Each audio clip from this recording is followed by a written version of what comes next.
అధ్యక్ష, ఈరోజు శాసనసభ స్పీకర్గా ఎన్నికై పదవి బాధ్యతలు స్వీకరించినటువంటి మీకు ముందుగా హృదయపూర్వకమైనటువంటి అభినందనలు ముందుగా తెలియజేసుకుంటూ ఉన్నా. ఎందుకంటే రాజకీయాల్లో నేను కూడా చూస్తూ ఉన్నా, ఒకసారి శాసనసభ్యుడిగా గెలిచి మళ్ళీ ఇంకొకసారి గెలవాలంటే ఎంత కష్టమవుతుందో చూస్తూ ఉన్నాం ప్రత్యక్షంగా. ఇటువంటి రోజుల్లో కూడా మరి 7 సార్లు శాసనసభ్యుడిగా కానీ పార్లమెంటు సభ్యుడిగా కానీ మరి ఏ రకంగా అయితే ప్రజల అభిమానాన్ని ఆశీర్వాదాన్ని మీరు సంపాదించారో అదంతా కూడా మాలాంటి వారికి అందరికీ కూడా ఒక స్ఫూర్తిగా ఆదర్శంగా తీసుకోవాల్సినటువంటి బాధ్యత మా మీద ఉందని చెప్పి ఈ సందర్భంగా మరి తెలియజేసుకుంటూ, అదేవిధంగా ఏదైతే తెలుగుదేశం పార్టీ పరంగా, ఎందుకంటే తెలుగుదేశం పార్టీ అంటే బీసీ అంటే తెలుగుదేశం పార్టీ. ఎందుకంటే నేను కూడా ఆ రోజు చూసా, 1982లో తెలుగుదేశం పార్టీ ఆవిర్భవించక ముందు రాజకీయాలంటే ఒక ఫ్యాక్షనిస్టులు, ఇండస్ట్రియలిస్టులు, క్యాపిటలిస్టులు, భూస్వాముల చేతిలో ఉండేటువంటి రోజుల్లో ఆ రోజు ఎన్టీ రామారావు గారు రాజకీయం అంటే సామాన్యుడికి తెలియజెప్పేటువంటి స్థితిలో, అందులో ప్రత్యేకించి బడుగు బలహీన వర్గాలకి పెద్దపేట వేసేటువంటి స్థితి ఆ రోజు ఎన్టీ రామారావు గారి దగ్గర నుండి ఈరోజు చంద్రబాబు నాయుడు గారి వరకు కూడా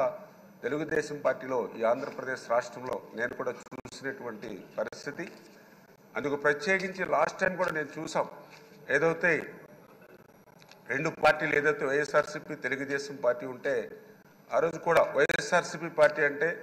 ఒక జగన్మోహన్ రెడ్డి, ఒక విజయసాయిరెడ్డి, ఒక సుబ్బారెడ్డి, ఒక సజ్జల రామకృష్ణారెడ్డి, ఒక పెద్దిరెడ్డి రామచంద్రారెడ్డి, ఒక బిదిన్ రెడ్డి, వీళ్ళు గుర్తొచ్చేవారు ప్రజలకి. ఒక తెలుగుదేశం పార్టీ అంటే ఒక కళా వెంకట్రావు, ఒక అచ్చెన్నాయుడు, ఒక అయ్యన్న పాత్రుడు, ఒక యనమల రామకృష్ణుడు, ఒక పీతాని సత్యనారాయణ, ఒక కొల్లు రవీంద్ర, ఒక కాలవ శ్రీనివాసులు, ఒక కేఈ కృష్ణమూర్తి. అది తెలుగుదేశం పార్టీ అంటే ఎప్పుడు కూడా బీసీలకి ఆ రకంగా ఎప్పుడు కూడా ప్రాధాన్యత ఇచ్చేటువంటి పార్టీ అనే విషయాన్ని కూడా మరి నేను కూడా చాలా క్లియర్గా చూడడం జరిగింది అధ్యక్ష. ఆ రకంగా మళ్ళీ ఈ రోజు కూడా, ఎందుకంటే ఆ రోజు కూడా బడుగు వర్గాలకి ప్రాధాన్యత ఇస్తూ ఆ రోజు మా గోదావరి దళిత బిడ్డ బాలయ్య గారిని ఒక అత్యున్నతమైనటువంటి పార్లమెంట్ స్పీకర్గా బాలయ్య గారిని తీసుకోవడం కానీ, అదేవిధంగా మరొక దళిత బిడ్డ ప్రతిభాభారతి గారిని మరి ఇక్కడ స్పీకర్గా తీసుకోవడం కానీ, ఈరోజు మళ్ళీ ఒక అయ్యన్న పాత్ర గారు, ఒక సీనియర్ నాయకులు, ఒక బీసీ నాయకులు మళ్ళీ ఈరోజు స్పీకర్గా మరి ఈరోజు ఎన్నిక ఇవ్వడం వేళ చంద్రబాబు నాయుడు గారికి, అందుకు సహకరించినటువంటి పవన్ కళ్యాణ్ గారికి, బీజేపీ అందరికీ కూడా మనస్ఫూర్తిగా పేరు పేరున కూడా మరి ధన్యవాదాలు ఈ సందర్భంగా తెలియజేసుకుంటూ, ఖచ్చితంగా ఏదైతే యొక్క శాసనసభ యొక్క హోందాతనం మరింత పెంచేటువంటి విధంగా, ఎందుకంటే మేము కూడా చూస్తూ ఉంటే ఆ రోజు ఆంధ్రప్రదేశ్ రాష్ట్రం మరి తొలి స్పీకర్గా ఆ రోజు మరి ఐదేవర కాళేశ్వరరావు గారు కానీ, మరి ఏదైతే పిడతల రంగారెడ్డి గారు కానీ, కోన ప్రభాకర్ రావు గారు కానీ, నిశంకరరావు వెంకటరత్నం గారు కానీ, శ్రీపాదరావు గారు కానీ, యనమల రామకృష్ణుడు కానీ, ఈరోజు మంత్రిగా ఉన్నటువంటి మరి ఏదైతే మన నాదెండ్ల మనోహర్ గారు కానీ, ఇట్లా ఎంతోమంది ఈ సభను హోందాగా సమర్థవంతంగా నడిపించినటువంటి చరిత్ర గతంలో ఉంది. మరి దురదృష్టవశాత్తు మన ముందు మాట్లాడిన వాళ్ళు కూడా చెప్పారు, లాస్ట్ టైం 5 yearsలో కూడా ఏ రకంగా సభ జరిగిందో అందుకు ప్రత్యక్షంగా మేము కూడా సాక్షులమే. మరి కనీసం ఆ రోజు వాకౌట్ చేయడానికి కూడా మైక్ ఇవ్వనటువంటి పరిస్థితి ఆ రోజు శాసనసభలో చూసినటువంటి పరిస్థితి. సాక్షాత్తు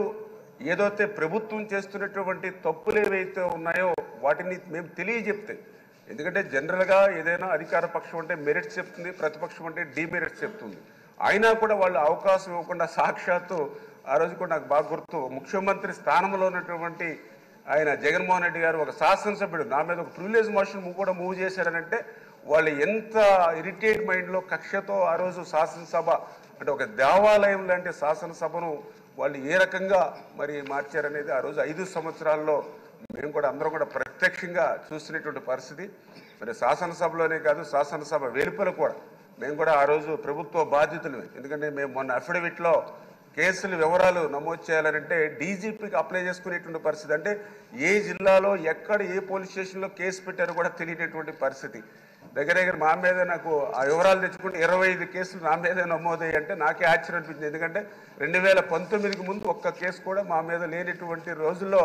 మరి 25 కేసులు ప్రభుత్వం నమోదు చేశారంటే ఏ రకంగా కక్షలు, కేసులు, వేధింపులతోటి వాళ్ళ పాలన శాసనసభలోను సభ వెలుపల ఎట్లా జరిగిందనేది అందరికీ అర్థమవుతున్నటువంటి పరిస్థితి అధ్యక్ష. మరి అటువంటి పరిస్థితికి భిన్నంగా మళ్ళీ అటువంటి ఎవరైతే ఇంతకుముందు మనం మాట్లాడుకునేటువంటి మహనీయులు ఎవరైతే శాసనసభను మరి హోందాగా సమర్థవంతంగా నిర్వహించారో ఆ కోణంలో మళ్ళీ అయ్యన్న పాత్రుడు గారి ద్వారా, ఎందుకంటే నాకు కూడా ఆ నమ్మకం, ఎందుకంటే మీతో కూడా మాకు మంచి సన్నిహిత సంబంధం, మీరు కూడా ఏదో పంచాయతీరాజ్గా కానీ ఆర్ఎన్బిగా కానీ అందులో ప్రత్యేకించి మా గోదావరి జిల్లా పశ్చిమ గోదావరి జిల్లాకి మీరు కూడా ఇన్ఛార్జ్ మినిస్టర్గా ఉండి మిమ్మల్ని దగ్గరగా చూపిస్తున్నటువంటి పరిస్థితి. అంచేత మీ యొక్క సారథ్యంలో మళ్ళీ ఆంధ్రప్రదేశ్ శాసనసభ మళ్ళీ హోందాగా సమర్థవంతంగా నడుచుకుంటుందని పూర్తిగా ఆశిస్తూ మరొక్కసారి మా అందరి తరఫున కూడా మీకు హృదయపూర్వకమైనటువంటి నమస్కారాలు, అభినందనలు తెలియజేసుకుంటాం.